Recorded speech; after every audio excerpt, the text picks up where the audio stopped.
Is Ed Herman the best Team Quest fighter of all time? That's a hard question. Is he the best? Well, how do you define a best? He's something. Ed won something. Ed won. I'll put it to you that way.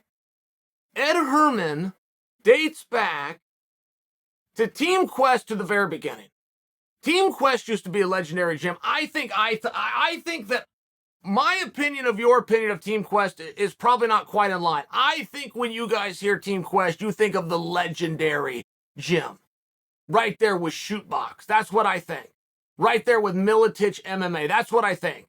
And you hardcores that go back a ways do, for sure. Those were the three gyms. Worldwide, those were the three gyms. There even used to be a publication, I think it was Black Belt Magazine, that listed every year the top MMA gym. And 2 years in a row, Team Quest was number one over Shootbox. And there was Brazilian top team before American top team. But Team Quest was number one. They fell to number 3 on one of those eyelash track. But this really was a legendary gym. And when this started, this was just Dan Henderson and Randy Couture. Those guys were just training partners. They train all the time together to the point that Dan even moved from California out to Oregon just so those two could get together twice a day and work out. That was it. There was no coach in the room. There was no third guy in the room. It was just these two pursuing. They were world team members, fellow national champions, pursuing Olympic spots. I found out about these workouts. I start tagging in. Now it's 3 of us. There's still no coach. There was another guy, rest his soul, named Travis West, who did go on to make the Olympic team. We actually lost Travis. Then Matt Lindland moves home. So the gym starts to grow. Then Robert Follis is in there, but Robert is one of the teammates. Somebody finally talks to Robert and says, quit doing this. This sport isn't for you, but damn, you're knowledgeable. Start coaching these guys. Robert goes, okay. So then all of a sudden, Joel buys a mat, gets a weight machine. You know those machines you can lay down and do bench press, but you can stand up and do squat? A Smith rack, it's called. That became Team Quest in the back of a car lot. And Joel forces Robert to quit his day job, which was to be a bartender, and take an ad out in something called the Oregonian, known as the Yellow Pages. You guys remember that? Before Google and the internet was everything, there was this great big book, and that's where you would thumb through. And it was like $8,000 for an ad to advertise your martial arts gym. And Robert didn't have it. He didn't know what he was going to do. And he leans on Randy and Dan and Matt, and they formed some partnership just to come up with his $8,000. And it worked. All of a sudden, there's classes all day long, starting at 6:30 in the morning. Then 10 o'clock, there's the class. Then the women come in. Then the kids come in. Then you got the teams. And all of a sudden, Team Quest is a real thing. Doing this 6-7 months, we got 80, 90 members. Go from Dan and Randy to Dan and Randy and me. To a gym with the facility. We had the Smith rack. We had the mat. We got the Yellow Pages ad. Joel's giving us free lease in the back of the car lot. All of a sudden, we got over 100 members. And one of those members that just stumbled in, he was working at a place called Par Lumber. He was just getting up every day and working his ass off. Out there in the rain, whatever it was, helping guys in construction get their lumber, get their nails, get out to the job sites. A guy named Ed Herman. And Ed Herman comes in at the same time that Chris Lieben came in. Now, I think that those guys were buddies and they joined the gym together. I'm not positive. They might have just both joined the gym at the same time and then become friends. But it was like they came together because they hit it off so fast. All of a sudden, Chris Lieben goes off to the very first ever, something called the Ultimate Fighter. We'd never heard of it. Chris Lieben goes, makes a way for himself. Ed Herman comes in the next one. So, but Ed goes all the way back to the Ultimate Fighter 2. Are you guys aware of that? Ed was in the finals. And Ed even left the UFC at one point. He was always under contract with Dana, but Dana loaned him out to Strikeforce at one point. Remember when Dana bought Strikeforce but hadn't folded it over? I want to say that Ed went and fought Jacare.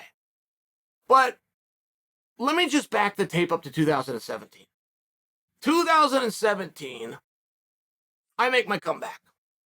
Which I make my comeback is code for my suspension was up. So, my very first day, there's Ed. And Ed's the only teammate that I have from Team Quest that I still have to this day. Everyone left. I mean, Team Quest was just like a tragically sad story of how this whole team just broke up. And I don't even think the guys talk. I think I'm the only one that kind of clings to, hey, we were teammates. You know, that means something. I think that I might be a little bit alone on that. At any rate, in 2017, when I returned to what was then called Gracie Barra and is now American Top Team Portland, but it's the Team Quest guys, right? It's all us. We stayed together. Different management, different facility. 2017, Ed informs me that he has a fight left in the UFC, that he's going to go out and do it for the payday.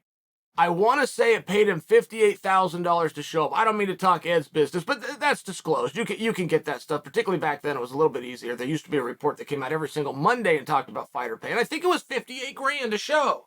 And Ed was going to go get his show and move on in life.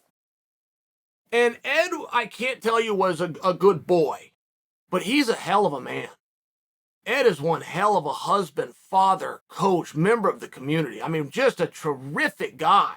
Talk about a guy that grew up, and he wanted his children, this will tell you a lot about Ed Herman. He wanted his children to work. He wanted them to learn responsibility. So Ed went and bought a farm. He didn't know what else to do. I need property. I need things plowed. I need fences mended. This is how I'm going to keep my kids busy, keep them out of trouble. This is how I'm going to teach them work ethic. He went and got himself goats and chickens just so that the kids come outside and have chores to do. Tells you a lot about Ed. But in 2017, it was all over. He told me that. I'm going to go get this payday. It's $58,000. I'm going to get everybody paid that I owe. That's going to give me a little bit of a cushion. And Ed went and took a job. So Ed goes and does this fight. And somewhere along the way, he also cut his finger off. So not only is he old or a broken down guy as you're going to be when you've been fighting since The Ultimate Fighter 2, changing weight class. I mean, it is what it is, right? Ed's done. No problem. Cut his finger. He's got problems. Goes and gets a job, and he's going to do, it's something with heavy machinery. Because he had to get a special license. He's going to drive dump trucks, and then he's going to learn cats and excavators. And the guy that he was working for happened to be an Ed Herman supporter, a little bit of a fight fan. Guy said, you got this job. It's yours. Get you all set up and teach you how to do this stuff, but just come work for me half-time. Give me 20 hours a week. I don't want 40 right now. Give me 20 hours a week so that I know you have enough time to still put towards fighting. And Ed's thing, well, you know, I'm done. I'm going to go do this last one and come work for you. And the guy said, hey, just give me part-time. Just prepare for this fight. Well, Ed not only goes out and wins this fight that he was planning to be his final paycheck, he gets like a bonus. So now he's getting 58, 58, and 50. Everything is different in Ed's life. And now he's going to take that same plan and do it in his next one, which is to show up, get the paycheck, and be done. Well, he's won 5 or 6 fights since then.